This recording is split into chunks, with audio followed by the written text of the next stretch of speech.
Welcome to Yonderways. I'm Keith. And I'm Donna. We just wanted to clarify a few things from our last video.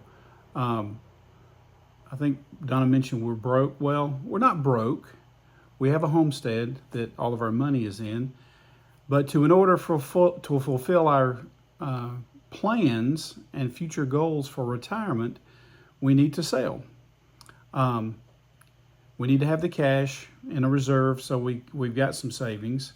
And also, we don't need the responsibility of this homestead. We basically downsized in houses to come to this homestead, but increased responsibility because of animals, because of the size of the property. And then Helene, as we mentioned, I think before in a video, did a number on our property. No structural damage, but a lot of other damage. So we want to talk a little bit about our action plan going forward. We're calling our action plan is called OMG, Operation Moving to Greenville. And that's Greenville, South Carolina. And we're headed to Greenville because my mom, who is still very active, lives in Greenville, and I have other relatives there. And please understand, where we're living now is in Hendersonville, North Carolina, and we can get to my mom's in like an hour and 15 minutes. But that's kind of getting old. We want to be able to visit more and be just more readily available.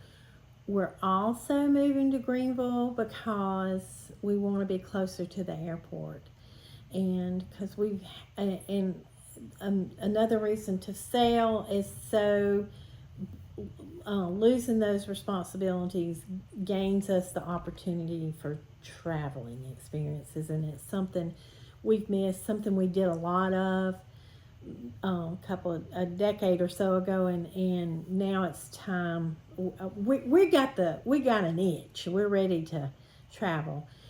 So, and part of our OMG, our Operation Moving to Greenville, is the action. We actually have an action plan. We're not just totally doofuses with no cash on hand, but we do have an action plan, and that is, first and foremost, we had to do a lot of work to prepare our home for today's market. Today's market is unlike anything. We've moved. This is going to be our 23rd move, and we've never. It's kind of brutal out there right now, and everything just if you're thinking, if you're in a position like we are, where you really need to sell your home in order to activate another part of your retirement fulfillments, then you need, if you want to get top dollar for your property, you cannot leave any stone unturned. Everything needs to be just so. HGTV has ruined this younger audience, and well, we'll get into that later. But preparing the home has been a little daunting for us, in that we've really had to dive into market analysis and trends and make sure everything was just so. So that... Well, and some of it, finishing some things we always intended to finish but never got around to because we were so busy in our previous company. So we didn't get a chance to do a lot of the things we always wanted to do with this homestead. But haven't we done that every time? Oh, yeah. Every time we've sold a house, we get it just like we want it. And then we leave. For the market. Yeah, exactly. But I think that's pretty typical with a lot of people. They... a lot of DIY, yeah, DIYers, yes. So then, part of preparing your home for today's market is editing. And oh my gracious me, the things we have hauled out of our house, out of our barn, out of our storage, it's just incredible. And it's time to get brutal, to get serious with yourself about really what you need to keep and what you need to let and be free of. That's difficult for me. I'm the kind I'm the kind of person, and it's come in handy a little bit with the work we've been doing on this property. I save a lot of stuff. I have a lot of things in our It's called barn and shop. hoarding. Well, maybe not quite, but Donna's mentioned several times we need such and such, and I said, oh, I just cleaned out the barn and my tool shed, and I got one, or I got that. We can do it. I gotta admit, I have needed some oddities lately, And I got them. and Yeah. so So I'm gonna miss that. I'll be honest. I haven't edited totally all that. I do have a lot of junk that I got to get rid of that I've saved that I'll never need. But there's some stuff that I'm gonna have a hard time not carrying with me. But I don't know. I'm gonna bet, and I'm gonna say it now. Your kids aren't gonna want your stuff any more than our kids want our stuff. So be done with it. We are opting, because this isn't our first rodeo, we've opened an antique booth in a local, it's not antique, it's vintage.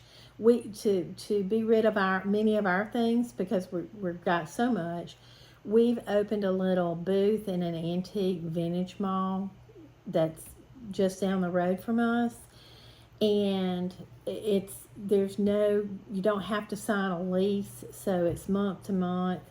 And so we've gone in there and fixed a fun booth, and on top of that, we're having fun doing it. And the stuff that we use to build the walls in the booth, which we'll eventually show you a video of, and all the things in there, the shelving and everything else, is stuff that I had in the shop. Yes, it is. So we didn't have to buy anything much. So you have to math out whether you want to donate, whether you want to have a garage sale, or if you might be interested in a booth.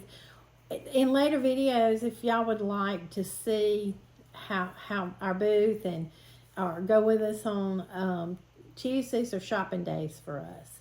Because we do want to supplement the booth, to have additional things in there to supplement what we have. Because, it's fun. We've had a booth before, and we enjoy, now that we are mostly retired, we enjoy going out and finding things. And Donna's great in finding things that have value that we can put in the booth that will be good things for resale. It enhances. You want to tell them what we're mostly selling, and one of the reasons we got the booth. You talking about pearls? Mm-hmm. Well, in our previous life, when we lived in Shanghai, we started a pearl import business, and started bringing. I would buy. Basically, I went and bought a few pearls in Shanghai. We brought them home. People loved them. Can you bring me this? And I took them to the jeweler. Yeah, we were skeptical of some of the stuff we were buying. Didn't know. Well, we didn't know. Yeah, and go ahead tell. Well, we were buying graded pearls. We bought baroques. Baroques are just your uneven pearls. They've got all different kind of names: potato, rice, Coin. They make them all different. Yeah, all different things. And so, but your graded pearls are your rounder, nicer. Yes, they're not wider. Akoyas. Akoyas are they're literally a different animal, but the graded freshwater pearls, I wanted to make sure we were getting what we were told we were getting, and so I took them to a jeweler here in town, 2 jewelers in town, to have them. I checked them and had them confirm that yes, they were of exceptional quality, and so. Anyway, we had a pearl import business. It was called Shucks Pearls for Purpose. We didn't retail. We did a little bit of retailing, but our biggest business was fundraising. We had Pearls for Purpose. So an organization would have us come in. They would be in charge of getting the crowds to come in, and we did everything else, and we gave them 30% of our sales.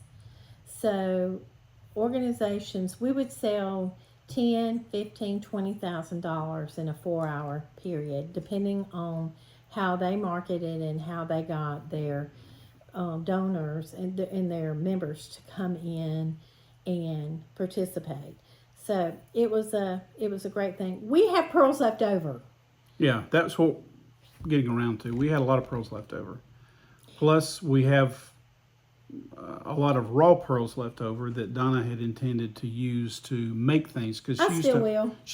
she used to make a lot of the things we did, or she would make a I'll do prototype, prototypes. and I would go to the markets and talk to numerous people about getting them made and replicated to the specs we wanted, and it was fun. It gave me something to do on the weekends. We were living apart, and that was the thing that held us, that really bonded Yeah. us together, is the pearl. I would go to the markets and do videos at the markets to show Donna things and let her. Actually, she got to talk to some of the vendors as well that we used to deal with. So a lot of fun, but we've got a lot of pearls we've got to unload, basically. Okay, so let's get back to our operation OMG, and so part of relocating. Okay, so we've gone over preparing our home, then editing and starting to How to get rid of things when you how to edit, get rid of things, then prepping to move, and we'll go over that and do some video on that later. But getting back to Greenville, is we've not lived in Greenville. We're both from Greenville County, but we've not lived in Greenville for decades. 50, 40, 50? 1987 is when we left Greenville. Wow. 1987. Okay. Yeah. And so it's just, I can get around better in Shanghai than Greenville. It's like, it's so foreign to us. But we have driven and driven and driven and found neighborhoods and found areas we just didn't know existed. Well, on top of that, if there's any locals watching, we were from TR and Slater. Not from the east side of Greenville, where we have chosen to move to. Yeah. And again, we've chosen the east. We're looking in that area because it's nearer to the airport, it's closer to my mom and other family, and other considerations for where we live. We've got to have a pet friendly yard because we've got two precious dogs, livestock guardian dogs, and we've got two cats that just have gotta to go with us. us. Yeah. And so that's important. We're also, a huge thing for us is the why. We're big. It's free. The Social Security, part of our Social Security pays for our Y membership. It'll, if you don't use it, they'll take that benefit away. But for the past 3 months, we've been very good about going to the Y, and we've both set up appointments with a trainer to do some additional things that we'll be doing in the next few weeks as well. Look, y'all, we've gotten serious about our health because we got places to see and places to be. And so we can't do it if we're not in an optimum health. And so that's important to us. So why it's important, and I guess is that about it? That's about it. Yeah. For moving. Don't know when we're going to move. I quit looking because I found a couple of places that I just thought, yes. But we're at the mercy of when our house sells. We're showing and we have interest. We've got a unique piece of property, and quite frankly, it's a little expensive, and it's going to take a special person to steward this property in the future, for sure. So, so that's where we are, OMG, and we're thinking, we don't know if anybody's going to be interested in this, but our future plan, we'll have the booth for a little side gig, and we'd like to. I have been an entrepreneur all my life. Keith Well, worked in manufacturing. basically every time I got transferred or we moved to a different place, I would have to tell Donna, well, because she has had several, offices, shops before, and different businesses that she started. I'd have to tell her, well, in 2 weeks we're moving, or in 1 month we're moving, or The worst. so she would reinvent herself. So The worst is I'm an interior designer by profession, and we lived in Murphy, North Carolina. and Okay, speaking of Murphy, wait a minute. And we, it's a nice place. It's a beautiful place. It's beautiful. But we moved there with small kids. Both our daughters were young, and we moved there from Greenville, South Carolina. The girls were used to going to the mall on the weekends and having everything within 15, 20 minutes of our house. We moved to Murphy, and we were basically 2 hours from everything. Donna used to tell her family and our friends that we don't live at the end of the earth, but you can see it from our deck. And a lot of truth to that. It was way easier to move to Mexico and to Shanghai than it was ever to move to. Okay, number one, we lived in Hanging Dog. We lived in Granny Squirrel. Yeah. I am not making this up, but we got settled, and I was getting some business. I did mostly commercial interior design. Murphy Interiors. And I did doctor's office, dentist's office, banks, that kind of thing. And I opened Murphy Interiors for 2 whole weeks.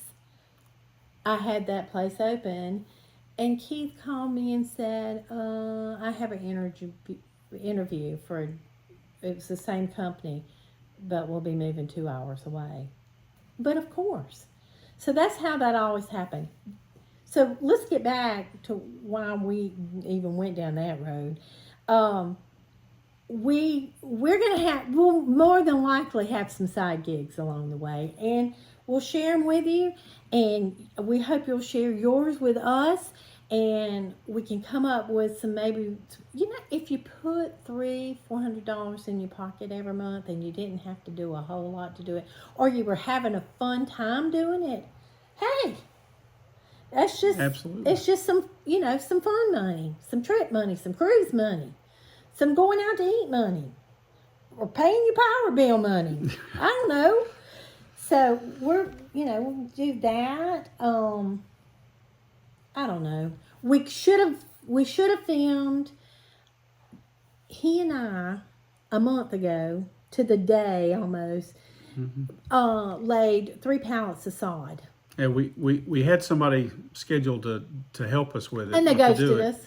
And you cannot let sod sit on a pallet. Yeah. So the girl that delivered it, you got to do it. So the girl that delivered it said, when's your help coming? It's like, girl, you're looking at it. And we made it happen. That's what we should have filmed. We were filthy, and we were tired, but we got it done. Yeah. And the yard looks good. Yeah, we'll show you the yard sometime. Maybe we ought to put our listing. If anybody's interested in seeing our home listing, let us know. You can see the yard real good there. Well, that's it, I guess. You got anything else to say?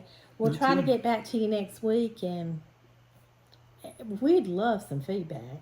We appreciate you watching. We hope you'll subscribe. And we'll get better at this. Baby. All right. Thanks, guys. Thanks.